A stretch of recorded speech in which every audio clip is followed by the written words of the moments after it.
Assalamualaikum warahmatullahi wabarakatuh. Izin memperkenalkan diri, nama saya Rama Ilham Ramadan dengan NIM 1402230024 dari Prodi Sistem Informasi Fakultas Ilmu Komputer Universitas Bina Bangsa. Saya di sini ingin mempresentasikan hasil penelitian saya yang berjudul Perancangan Sistem Informasi Point of Sale atau POS berbasis web. Di sini ada latar belakang penelitian.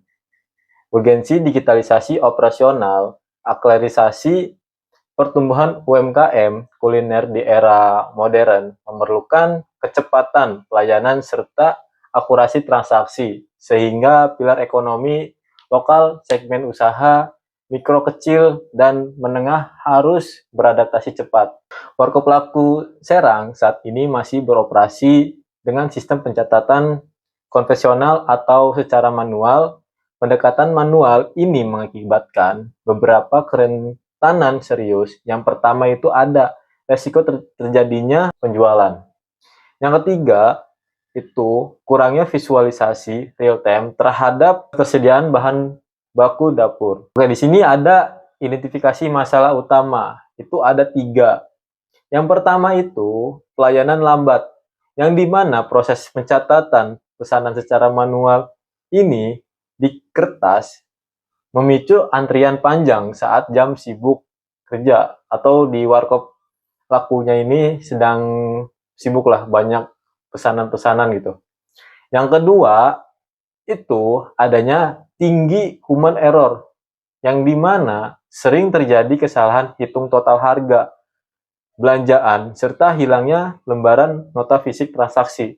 Yang ketiga itu ada stok tidak terkontrol, yang dimana tanpa monitoring secara real time, bahan utama warkop sering kosong tiba-tiba atau menumpuk tak teratur. Next. Nah, di sini ada tujuan penelitian, yang dimana solusi integrasi finansial dan inventaris membangun sistem point of sale atau POS berbasis website terpusat guna mendigitalisasi transaksi kasir dan pengelolaan persediaan bahan secara real time.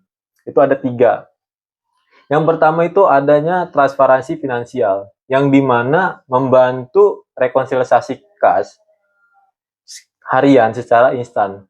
Yang kedua itu ada minimalisir resiko, yang dimana mencegah selisih saldo keuangan serta memangkas waktu pembuatan laporan bahan pemilik.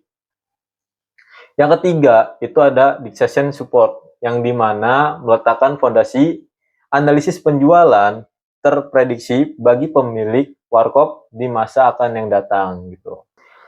Next, di sini ada metodologi waterfall SDLC.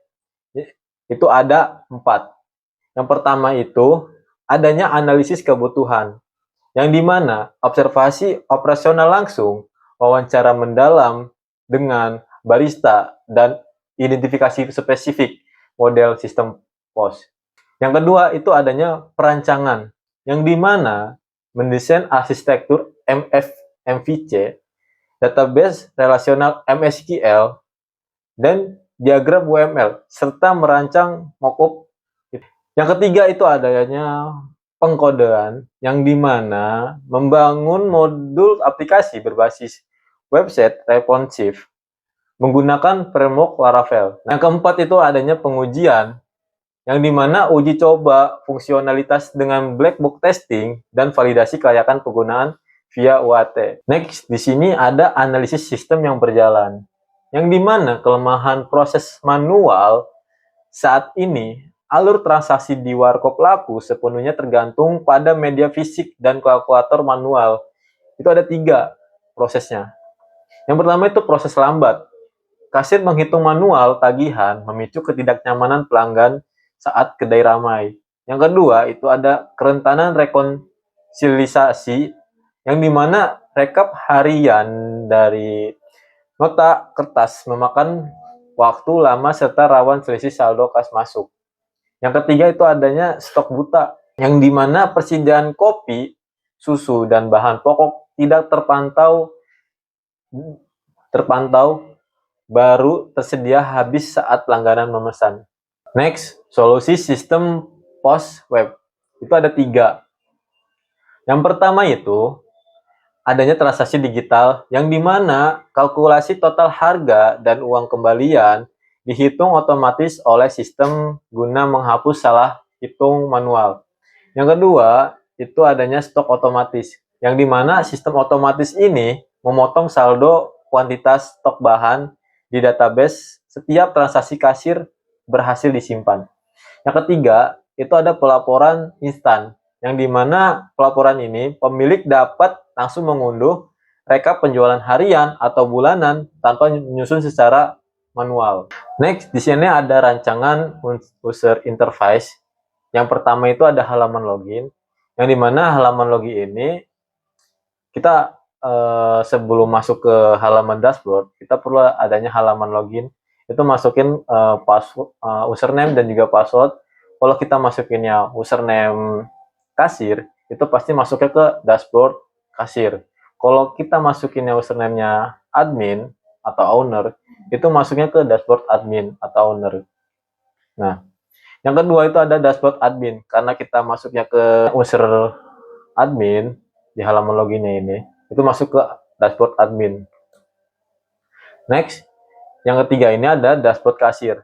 Sebelumnya tadi kalau kita di halaman loginnya masuknya username-nya kasir, itu nanti masuknya ke dashboard kasir. Nah, di sini ada dashboard kasirnya itu mengenai ada panduan kayak SOP lah, panduan operasional kasir, nota riwayat lah, dan juga total pendapatan dalam seharinya. Next, di sana ada halaman yang keempat itu ada halaman transaksi kasir. Nah, di sini kan ada pasti kalau misalkan kita di dashboard kasirnya ini mengeklik buka transaksi kasir, nanti masuk ke halaman transaksi kasir. Nah, di sini itu ada beberapa menu dan juga ada harga-harganya juga di situ. Itu nanti bisa ditotal-totalin semuanya, nanti masuk ke menu cetak struk. Yang kelima itu adanya halaman kelola produk. Nah, halaman kelola produk ini hanya bisa yang diakses itu oleh admin. Karena admin ini harus masukin menu-menu terbaru lah, dan juga bisa memantau stok makanan ataupun minuman yang mau habis, itu bisa ditambahkan lagi oleh adminnya. Yang keenam itu ada halaman riwayat nota. Halaman riwayat nota ini itu bisa dilihat oleh admin dan juga bisa dilihat juga oleh kasir. Ini untuk riwayat notanya. Next, di sini ada yang ketujuh itu halaman riwayat cetak. Halaman riwayat cetak ini itu bisa dilihat atau diakses oleh kasir dan juga admin supaya admin dan juga kasir itu mengetahui lah riwayat-riwayat cetak struk ini itu apa saja. Itu bisa dilihat ada status printernya ini. Di sini kan berupa gagal ya, dikarenakan saya belum mencoba ngeprint dengan printer khusus stroke gitu. Jadi di sini masih statusnya gagal.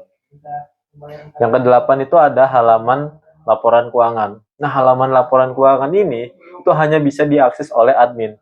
Karena admin itu ataupun owner ya untuk halaman laporan keuangan ini. Admin dan owner itu bisa meng-cross-check lah, mengontrol laporan keuangan ini bisa harian, bisa bulanan gitu tuh. Bisa tahunan juga. Next, di sini masuk ke kesimpulan. Yang dimana kesimpulan ini mewujudkan UMKM Warkop laku yang profesional, akuntabel, dan efisien. Sistem informasi point of sale atau POS berbasis web ini berhasil dirancang menggunakan metode waterfall terstruktur, kehadiran model transaksi terintegritas, database secara real time, sanggup menyelesaikan kendala operasional konvensional. Konvensional ini itu berupa manual ya. Meminimalisir human error, menyajikan transparansi finansial, dan menghemat waktu rekonsiliasi harian.